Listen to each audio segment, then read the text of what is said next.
તમારું સ્વાગત છે મારી ચેનલ શ્રી હરિ રસોઈ ઘરમાં। આજે આપણે બનાવીશું માત્ર 1 ગ્લાસ ચોખાના માપથી જ ડબ્બો ભરી અને આખા વર્ષ માટે સ્ટોર કરી શકાય તેવા ટેસ્ટી ક્રન્ચી કુરકુરે। તો આ કુરકુરે બનાવવા ખૂબ જ સરળ છે। માત્ર કુકરની અંદર 5 થી 6 સીટીની અંદર જ આપણું ચોખાના કુરકુરે માટેનું ખીચું બની અને રેડી થઈ જાય છે। તો મારી આ એકદમ સહેલી રીત સાથે ટેસ્ટી કુરકુરે બનાવી અને જરૂરથી ટ્રાય કરજો। તો ચાલો રેસીપી શરૂ કરીએ।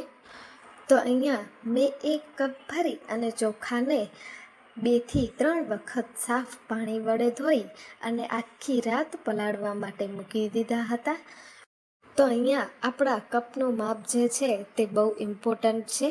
તમે જે કપથી ચોખા લો તે કપથી જ આપણે કુકરની અંદર પાણી ઉમેરવાનું રહેશે।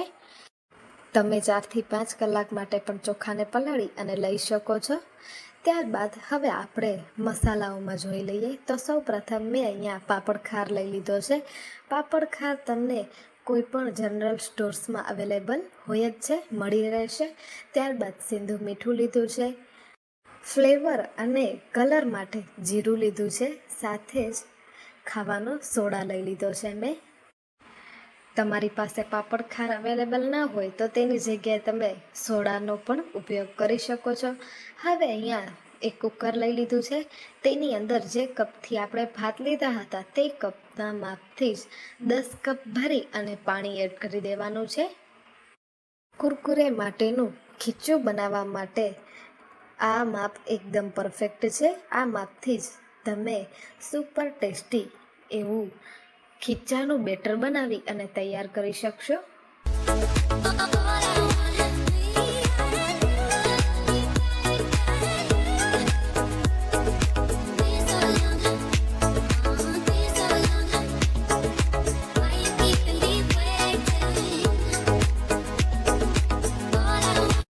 આપણું પાણી થોડું એવું ગરમ થાય ત્યારબાદ આપણે તેની અંદર જીરું એડ કરી દઈશું, ખાવાનો સોડા, પાપડ ખાર અને મીઠું એડ કરી દઈશું।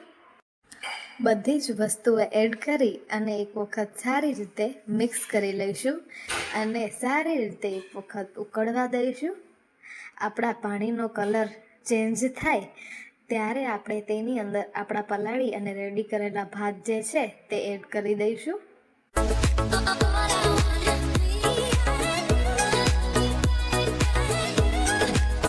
તો અહીંયા મેં ભાત એડ કરી દીધા છે। હવે આપણે કુકરનું ઢાંકણું બંધ કરી દઈશું અને 5 થી 6 સીટીઓ આવવા દઈશું।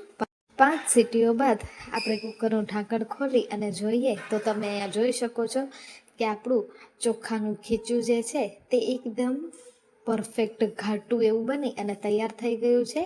આ સ્ટેજ ઉપર આપણે સતત ચલાવ્યા જ રાખવાનું છે। આપણા ચોખાનો દાણો જે છે તે ન રહેવો જોઈએ તે વાતની ખાસ ધ્યાન રાખવી। એક સરખું બરાબર મેશ થઈ જાય ત્યારબાદ થોડું એવું આપણું ખીચું ઠંડુ થવા દઈશું અને સારી રીતે તેને મિક્સ કરી લઈશું। હવે આપણે એક પોલિથીનના અંદર ખીચાને એડ કરી દેવાનું છે અને ઉપરથી સારી રીતે તેને પેક કરી લેવાનું છે। કાતરથી નાનો એવો કટ લગાવી દઈશું અને સરસ રીતે આપણે કુરકુરિયાનો શેપ આપી દઈશું।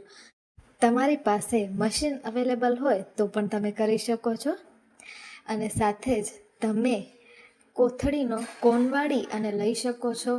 દૂધની કોથળી પણ ઉપયોગમાં લઈ શકો છો, તેનાથી પણ બહુ સરસ એવો કુરકુરેનો શેપ આપણો આવે છે। તો અહીંયા એક એક કરતાં બધા જ ખીચામાંથી મેં કુરકુરેનો શેપ આપી અને તૈયાર કરી લીધું છે।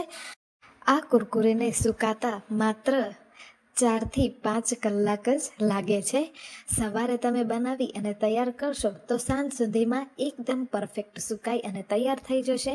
તો અહીંયા આપણા કુરકુરે સુકાઈને રેડી થઈ ગયા છે। તેને ગરમ તેલની અંદર એડ કરીશું અને ચમચા વડે બધી તરફથી સારી રીતે તળી અને તૈયાર કરી લઈશું। તો તૈયાર છે એકદમ પરફેક્ટ ક્રિસ્પી ચોખાના ખીચિયા કુરકુરે। તો તમને મારી આ રેસીપી કેવી લાગી એ મને જરૂરથી જણાવજો। આજ માટે આટલું જ, ફરી મળીશું નવી રેસીપી સાથે।